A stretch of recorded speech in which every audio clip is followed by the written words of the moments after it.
Okay, this is video number 2. This will be Fujifilm's mid-range zoom lenses between 50 millimeters on up. Fujifilm's telephoto lens Prime, the 200 millimeter f2, won't come out until sometime later next year of 2018. Another lens that is not here, which I do have pre-ordered, is the 80 millimeter macro. Can't wait to get it. Seen a lot of test damages from it. It's also the reason which I purchased the 1.4 teleconverter. The Fujifilm 1.4 teleconverter, which is usable also with the MCEX11 extension tube, so you can get in really, really close. So you basically have like 150 millimeter, almost 150. No, is it 150? It's around about 140 millimeter equivalent. Here we go. No particular order. 90 millimeter f2.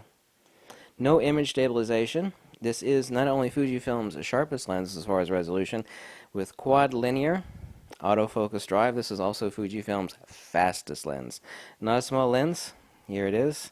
Made in Japan. All of these lenses, by the way, are made in Japan that I actually have here, unless Fujifilm, I know they're opening up a Philippine plant for the production of some of their lenses in the Philippines. They're already currently making a few lenses in the Philippines. Made in Japan. Heavy. I don't consider this to be a great indoor lens. Not only does it not have optical image stabilization, it's not that fast of a lens at f2.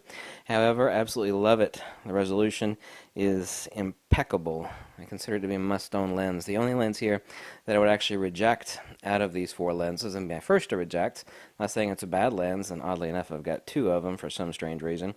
If you call the poor man's 56 millimeter 1.2, which is Fujifilm's portrait lens, which we'll get to here in a second, is the 60 millimeter f2.4 macro. Stepper motor. It is slow autofocus. It is noisy. All macro lenses are slow, but oddly enough, the bokeh at f2.8 looks better on this 60 millimeter than does Fujifilm's somewhat expensive, well, actually expensive, 56 millimeter 1.2. Obviously, this is a 2.4 and this is a 1.2 lens, so comparing the two ultimately is, I guess, self-defeating would be the correct statement to say. However, you can find these really cheap. I've seen them as cheap as $280 used on eBay. It's a lightweight, small little lens. It's actually really lightweight. Actually love it a lot. Obviously, it's probably going to be supplanted by the 80 millimeter macro that I've got coming, but if you want an inexpensive lens, I'll both do macro and portraiture, which actually renders better at, like I said, at 2.8 than does their 56 millimeter 1.2. This is it. Inexpensive, but it is slow and noisy. Also, would not even think of considering it for video use on the Fujifilm X-T2 or X Pro 2. 56 millimeter 1.2. This is their 85 millimeter equivalent. The bokeh, as I've done test examples in the past, show that the 56 millimeter 1.2 looks exactly like a Nikkor 85 millimeter 1.4, excuse me, 85 millimeter 1.8 when shot at f1.4.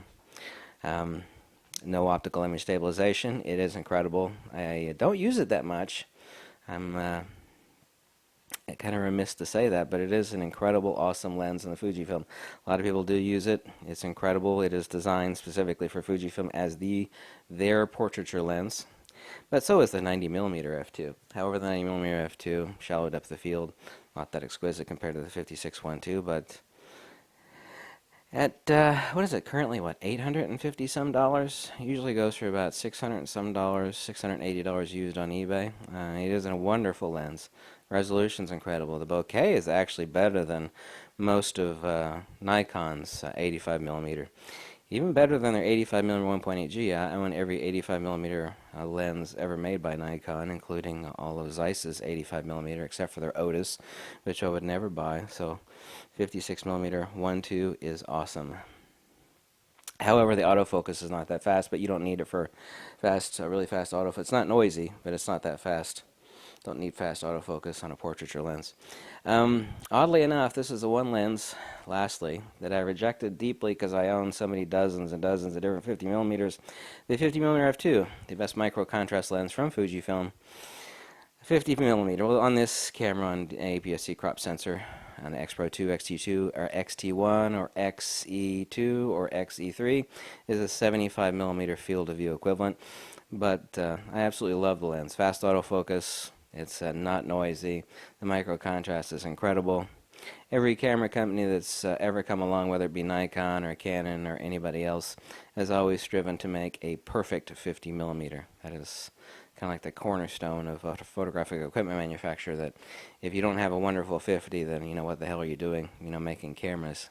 Fujifilm certainly did not scrimp on the design or the forethought into the 50 millimeter f2. I rejected even thinking about buying this damn lens, but I absolutely love it. It's almost permanently glued on my X-T2 at all times, and I always travel with it and the 18 to 135 zoom lens. Thank you for all your consideration. Like I said, of these, I said I don't have the 80 millimeter here. I have it on pre-order. I'll get it as soon as I can. Obviously, I cannot comment on it yet since I don't have it in my hands, but the first of these lenses that I would reject, however, is perfectly wonderful, is the 60mm 2.4 macro from Fujifilm. Thank you so much for watching. Video number 3. Excuse me, I have a flu. Have the flu. Did I just say I have a flu? Video number 3 is on Fujifilm's zoom lenses. Thank you so much for watching, and goodbye.